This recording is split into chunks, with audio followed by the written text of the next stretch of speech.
എല്ലാവർക്കും സുഖമല്ല, എന്തെങ്കിലും ശേഷം നല്ലൊരു ദിവസം എല്ലാവർക്കും നേരിടും. അപ്പോൾ 2-3 ദിവസമായിട്ട് സത്യം പറഞ്ഞാൽ ശരിക്കും കുളിക്കാനോ കാര്യങ്ങളൊന്നും നടന്നിട്ടില്ല. അപ്പോൾ എന്ന് വെച്ചാൽ എനിക്ക് 2-3 ദിവസമായിട്ട് ബെല്ലയ്ക്ക് ഞാൻ ഇറങ്ങിയ ശേഷം തൊട്ട് നമ്മളും കുളിച്ചിട്ടുണ്ടായിരുന്നില്ല. അപ്പോൾ ഇന്നലെ നമ്മൾ കാസർഗോഡ് എന്ന് പറഞ്ഞ വഴിക്ക് ഉപ്പളെത്തിയപ്പോൾ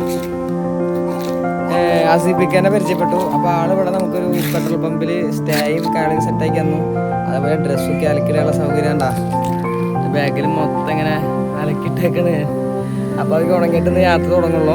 അതുപോലെ തന്നെ ബെല്ലേനെ നല്ല രീതിയിൽ കുളിപ്പിക്കാൻ പറ്റി. പിന്നെ ഞാൻ നല്ല രീതിയിൽ കുളിച്ചു, 2-3 കുളിയും കുളിച്ചു, പാസ്സാക്കി അങ്ങനെ. അതുപോലെ ഞാൻ എല്ലാം അടിച്ചിട്ടാ.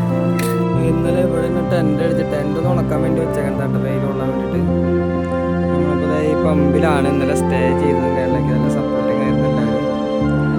നേരത്തെ പറഞ്ഞു ഉപ്പളാന്നാണ്, ഉപ്പളല്ല കുമ്പളയാണ് സ്ഥലം. കുമ്പള, കാസർഗോഡ് കുമ്പള കേട്ടോ. ഇതെല്ലാം ആളാകെ വാശിയിലാണ്. ആള് രാവിലെ കുളിച്ചിട്ട് എന്താ പറയാ കുറച്ചൊക്കെ കുളിക്കാനായിട്ട് നല്ല സന്തോഷത്തിലാണ്. അല്ലേ നിന്നെ കാണാൻ വേണ്ടി ആരെയും കണ്ടേക്കണം.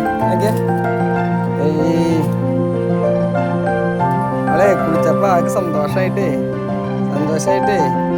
സുഖം എന്നറിയുമ്പോ വലിയ ടെൻ്റൊക്കെ ഇനി മടക്കണം, വണ്ടിക്ക് സെറ്റാക്കണം.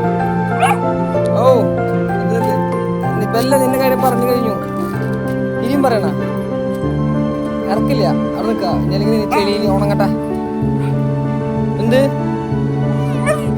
എന്താ തോൽക്കാനൊന്നും പറ്റില്ല. പിന്നെ നടക്കണ കേസല്ലേ വെല്ലിക്ക് നിലത്തിറങ്ങാണ്ട് വാശിയാണ്. കുളിച്ച് സുന്ദരി കുട്ടിപ്പേക്ക് വെച്ചേക്കണേ, സെറ്റായിട്ട് ശരിയാക്കാം. നല്ല ബാത്റൂമും അലക്കാനുള്ള സൗകര്യങ്ങളും കിട്ടി, അടിപൊളി ഇറങ്ങും. ഡ്രസ്സൊക്കെ എല്ലാവർക്കും സെറ്റാക്കി. നമ്മൾ കുറച്ച് കഴിഞ്ഞാൽ ഇറങ്ങും. ആസിബിക്ക വരുന്നുണ്ട്. അപ്പോൾ ആള് ഞാൻ പരിചയപ്പെടുത്തി തരാട്ടാ. അപ്പോൾ ആള് വന്നിട്ട്